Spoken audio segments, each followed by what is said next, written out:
Now, if I had to critique this car, ladies and gentlemen, 2001 BMW M5 in this beautiful anthracite gray with the caramel interior. Gotta love it. There's only 38 of these in that color spec in North America. And the E39 is iconic for many reasons. I mean, I think part of it is just my age, but I think this was the first M5 when this car became super cool. Naturally aspirated 5-liter V8, the first time they actually moved away from the inline 6 of the previous 2 generations, and the first time they brought variable valve timing to the M5 as well. This one is essentially mechanically stock. It has Unmitsa mufflers, and other than that, bone stock. Getting into the interior, this nice caramel color, beautiful wood trim pieces. Gotta love the steering comes down. It is power adjustable, telescoping and tilt. 6-speed manual transmission.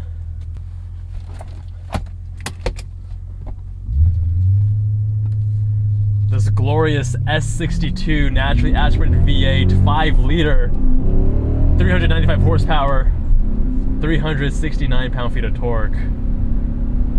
Gotta love it. The car weighs around 4,100 pounds. So now, this is when M5s and a lot of BMWs are starting to get, you know, rather chunky.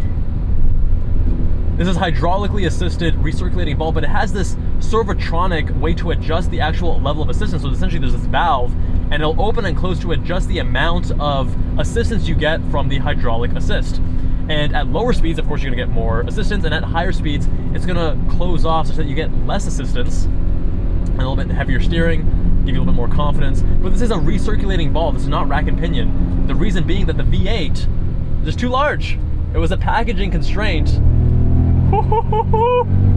Dude, I love this engine. This engine is glorious. But because of those packaging constraints, they couldn't do rack and pinion, even though on the lower trims of the 5 Series of this E39 generation, they did have rack and pinion.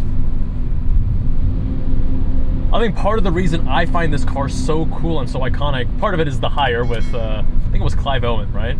He had Madonna in one of the episodes too. Super cool series, little mini series. I loved that. But also this car was made from 98 to 2003. And that's right when I was 8 years old up until I was 13 years old. And of course, young car enthusiasts are very impressionable at that age. I think the styling is, you know, someone said that it was beautiful. I wouldn't call the car beautiful, but I would say that it is classic. I would say that it is, it means business, and it's a cool looking car. No doubt about it.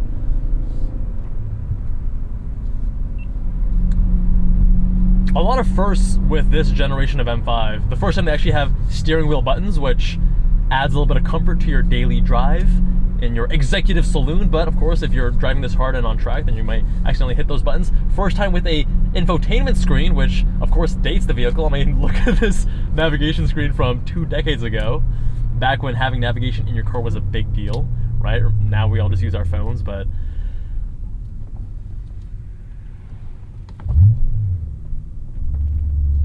nice, thick, and chunky steering wheel.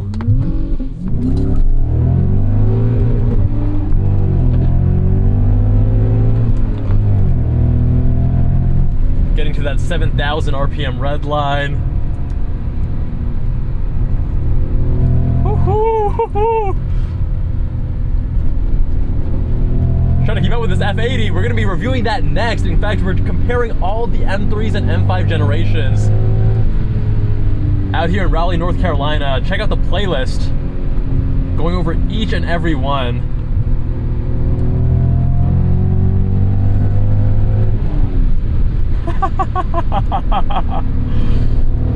Dude, this thing is such a rocket.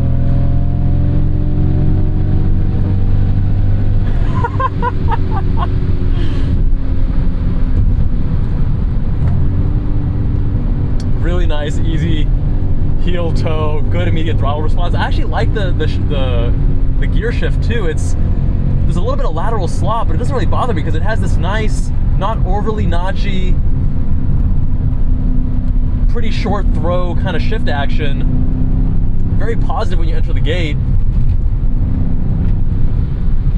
the steering is actually better than I would expect. Again, this is hydraulically assisted recirculating ball, and there's this weird like stickiness when you first put any steering input, and it kind of wants to first stay that original angle before it gives way. But I am getting a little bit of feedback, and the front end, it's not nearly as sharp as something like an E46 M3.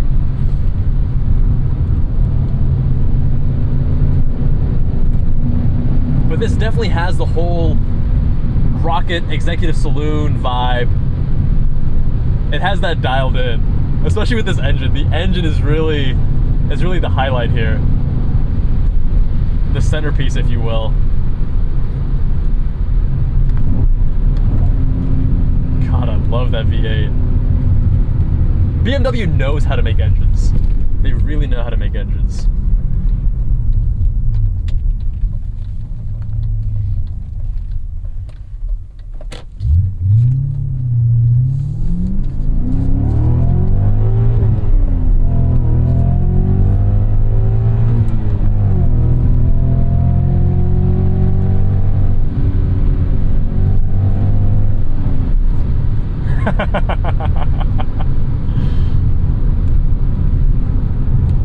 Such a cool car.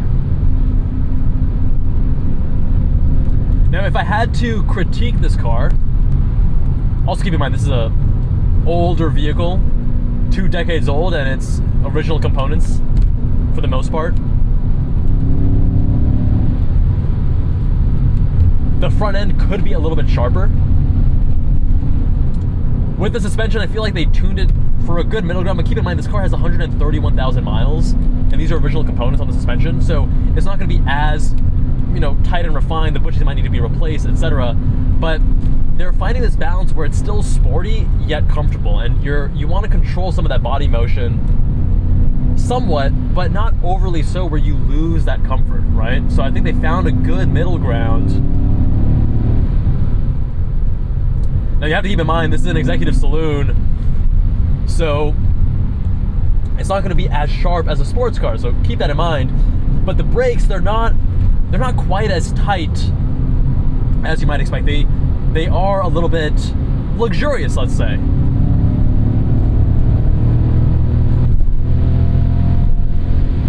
Yeah, a little bit crashy over that expansion joint.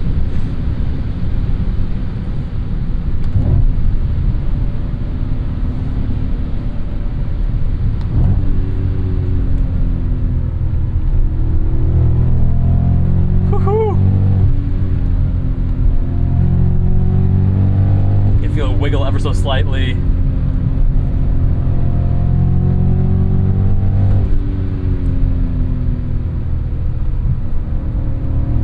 This generation of M5 is just,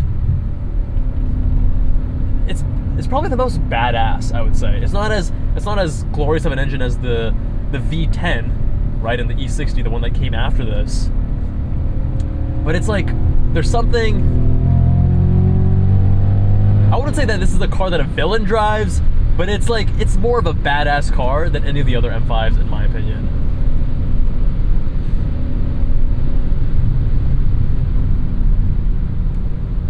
And the brake pedal, it requires a lot of travel to get you slowing down, a lot of travel. And even when you do start slowing down, it's not like this crisp bite, it's a little bit, you know, ever so slightly mushy, I would say. You know, part of that might just be the brake fluid. I'm not sure how old that is, etc., etc. But what I'm also trying to convey here is that there's a feeling to the car. It's not all the inputs. It's important that they're congruent, and they are largely congruent. The brakes have this little softness to them. The steering has, you know, also a little softness. It's a little bit lighter. Not too light, I would say. It's actually a nice normal weighting, but not sports car heavy.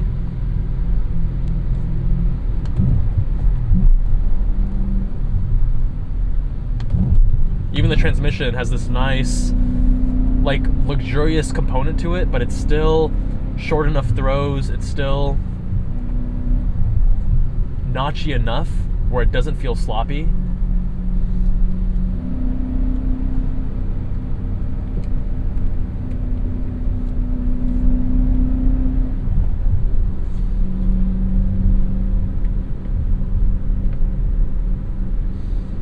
I've moved up the steering wheel now. I like it from a driving ergonomic position to be lower like this, but then, of course, I obstruct the gauges. So right up here, it's all the way out. It's probably how I would drive it daily if I was actually living with it. Gotta love that this has shift lights on the tack, and I'm actually not sure how to activate it. I'm sure there's some setting, but you don't see that every day in your executive saloon.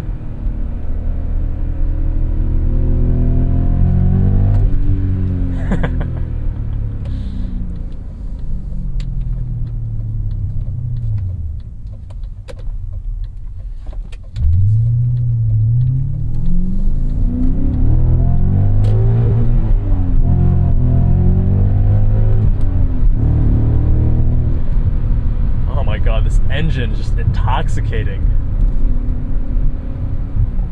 Naturally aspirated V8 growl.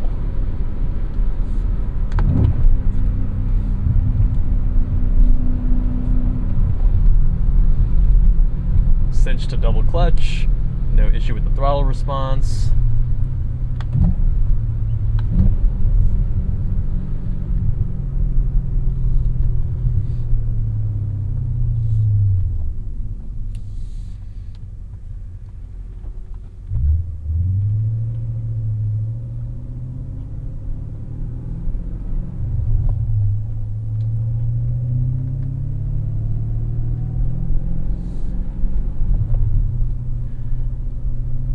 My friends, let me know what you think of the E39 M5. I think for a lot of people my age, it's possibly the most iconic M5 that there is. Leave a comment down below. If you want your car reviewed, visit us on jubbalandcars.com. Big thanks to Fenton Sun from the Zygon YouTube channel out there and that F80 M3, which we're going to be reviewing as well. Go show him some love. Subscribe if you haven't already. Much love, my friends, and I'll see you all in that next one.